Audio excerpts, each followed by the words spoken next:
നമ്മൾ എന്തിനെയൊക്കെ പേടിക്കുന്നുണ്ടോ ആ പേടിക്കുന്നവയുടെ എല്ലാം നിയന്ത്രണം അള്ളാന്റെ കയ്യിലാണ്.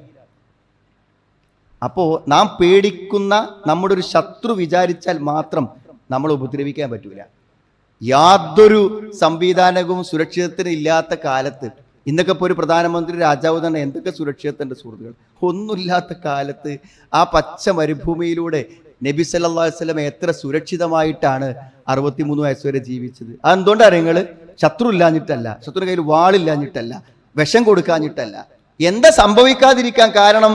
വല്ലാഹു യഅ്സിമുക മിനന്നാസ്, ജനങ്ങളിൽ നിന്നും അള്ളാഹു നിന്നെ സംരക്ഷിക്കുന്നതാണ് എന്ന് പറഞ്ഞാൽ നമുക്ക് പറ്റണം എന്നുണ്ടെങ്കിൽ അത് നമ്മളെ ഉപദ്രവിക്കുന്ന ഒരാൾ വിചാരിച്ചുകൊണ്ട് മാത്രം പറ്റില്ല.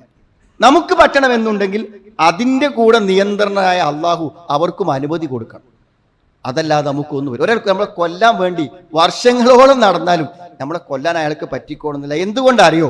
മാമിൻ ദാബത്തിൻ ഇല്ലാ ഹുവ ആഖിദും ബിനാസിയതിഹാ, ആ കുടുംബ പിടിക്കാത്ത, അള്ളാന്റെ നിയന്ത്രണത്തിൽ നിൽക്കാത്ത ഒരു ജീവി ഇവിടെ അല്ലാതാണ്. അപ്പൊ ആൾക്കാർ ചോദിക്കും, അല്ലാഹുമ്മ ഇന്നി അഊദു ബികലിമാത്തില്ലാഹി താമ്മാത്തി മിൻ ശർരി മാ ഖലഖ് എന്ന് പറഞ്ഞ് നീ പുറത്തേക്ക് ഇറങ്ങിക്കോ. ഒരു തേളും ഒരു പാമ്പും തന്നെ ഉപദ്രവിക്കൂല എന്ന് പറഞ്ഞാൽ എന്താ ഉപദ്രവിക്കാതിരിക്കാൻ കാരണം? തേളും പാമ്പൊക്കെ അള്ളാന്റെ അടുത്താണ്. അള്ളാഹിനോട് കാവലിനത്തോടെ ഇറങ്ങിയാൽ അതിനൊക്കെ കാക്കാനും അതിനൊക്കെ സംരക്ഷിക്കാനും നമ്മളിന്ന് തടുക്കാനും അള്ളാഹുവിന് പറ്റും. അപ്പൊ ശത്രു ശക്തനായതുകൊണ്ടോ അവന് കഴിവുണ്ടായതുകൊണ്ടോ ബുദ്ധി ഉണ്ടായതുകൊണ്ടോ ഒന്നും നമുക്ക് വരൂല. കാരണം അതിന്റെ നിയന്ത്രണം അള്ളാഹിന്റെ കയ്യിലാണ്. ആ അള്ളാഹുവിന്റെ തീരുമാനം വേണമെന്നാണ്. സുഹൃത്തുക്കളെ, സമാധാനത്തോടെ ജീവിക്കാൻ ഏറ്റവും നല്ലത് എന്താ അറിയോ? ഒരു കോട്ടയുണ്ടാക്കുക. പണ്ടൊക്കെ യുദ്ധ സമയത്താണ് കോട്ടകളിൽ ഇരിക്കലാണ് രാജാക്കന്മാർ. നമ്മൾ നിർമ്മിക്കേണ്ട കോട്ട ഏതാണെന്നറിയോ? അത് വിശ്വാസത്തിന്റെയും സൽക്കർമ്മത്തിന്റെയും കോട്ടയാണ്. ഇന്ത്യ നിങ്ങളൊക്കെ ഈമാനിന് എത്ര ബലമുണ്ടോ, നമ്മുടെ സൽക്കർമ്മങ്ങൾക്ക് എത്ര പരിശുദ്ധിയുണ്ടോ, ആ ശക്തിക്കുള്ളിൽ ജീവിക്കുന്ന ഒരുത്തരും പേടി അറിഞ്ഞുണ്ടാവില്ല, ഭയം നിറഞ്ഞുണ്ടാവില്ല. നല്ല പ്രവർത്തനങ്ങളും ശക്തമായ വിശ്വാസവും കൊണ്ട് കോട്ട കെട്ടി ഉള്ളിലിരുന്നാൽ ശത്രുവിന്റെ എന്താരവം പുറത്തു കേട്ടാലും പേടിക്കൂല. കാരണം നമ്മുടെ കോട്ടയുടെ ഭിത്തികൾ അത്രമാത്രം ബലവത്താണെന്നാണ്.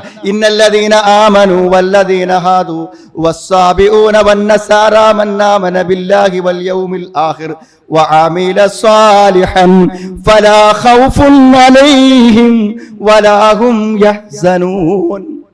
വിശ്വസിക്കുന്ന ആളുകൾ, സൽക്കർമ്മങ്ങൾ പ്രവർത്തിക്കുന്നവർ, അവർക്ക് ഭയമില്ല, അവർക്ക് ദുഃഖമില്ല എന്നാണ്. ബലാമൻ അസ്ലമ വജ്ഹഹു ലില്ലാഹി വഹുവ മുഹ്സിൻ ഫലഹു അജ്റുഹു ഇൻദ റബ്ബി വലാ ഖൗഫുൻ അലൈഹിം വലാ ഹും യഹ്സനൂൻ. അല്ലാഹുവിനെ സമർപ്പിച്ച ഒരാൾ ഓന് പേടിക്കല്ല ദുഃഖിക്കല്ല എന്നാണ്. അലാ ഇന്ന ഔലിയാ അല്ലാഹി ലാ ഖൗഫുൻ അലൈഹിം വലാ ഹും യഹ്സനൂൻ. അല്ലാഹുവിന്റെ ആത്മമിത്രങ്ങൾക്ക് അള്ളാഹുവും ഞാനും തമ്മിലുള്ള ഇടപാടിൽ ഒരു പ്രശ്നം വന്നിട്ടില്ല എന്ന് ഉറപ്പുള്ളവനെ അള്ള സംരക്ഷിക്കൂലേ? അവനെന്നെ പേടിച്ചിരിക്കണത്? അവന് ഭയവും ദുഃഖവും ആവശ്യമില്ല എന്നാണ്. ഫർളായ കാര്യങ്ങൾ ചെയ്യുന്ന ആളുകൾ, ഇന്നല്ലദീന ആമനു വഅമിലുസ് സ്വാലിഹാത്ത് വഅഖാമുസ്സലാത്ത വആതവുസ് സകാത്ത ലഹും അജ്റുഹും ഇൻദ റബ്ബിഹിം വലാ ഖൗഫുൻ അലൈഹിം വലാ ഹും യഹ്സനൂൻ. നിസ്കരിക്കുക, സകാത്ത് കൊടുക്കുക, നിർബന്ധമായി പറഞ്ഞ കാര്യങ്ങൾ. അതാ പറഞ്ഞത്, സൽക്കർമ്മങ്ങളുടെയും വിശ്വാസത്തിന്റെയും കോട്ടക്കുള്ളിലേക്ക് ആരും കടന്നു വരില്ല എന്നാണ്. മറ്റുള്ളവർക്ക് എന്തെങ്കിലും നമ്മളുള്ള സമ്പത്തുനിന്ന് ഉപകാരം ചെയ്ത് ജീവിക്കാൻ, എന്തെങ്കിലും ഒരു ഗുണം മറ്റു മനുഷ്യന്മാർക്ക്, അയൽവാസിക്കോ കഷ്ടപ്പെടുന്നവർക്കോ ബുദ്ധിമുട്ടുന്നവർക്കോ ചെയ്യുന്നവനൊരു പേടി ഉണ്ടാവില്ല. അവൻ അള്ളാഹു ഒരു സംരക്ഷണം കൊടുക്കും. അതും വിശുദ്ധ ഖുർആൻ പറയുന്നുണ്ട്.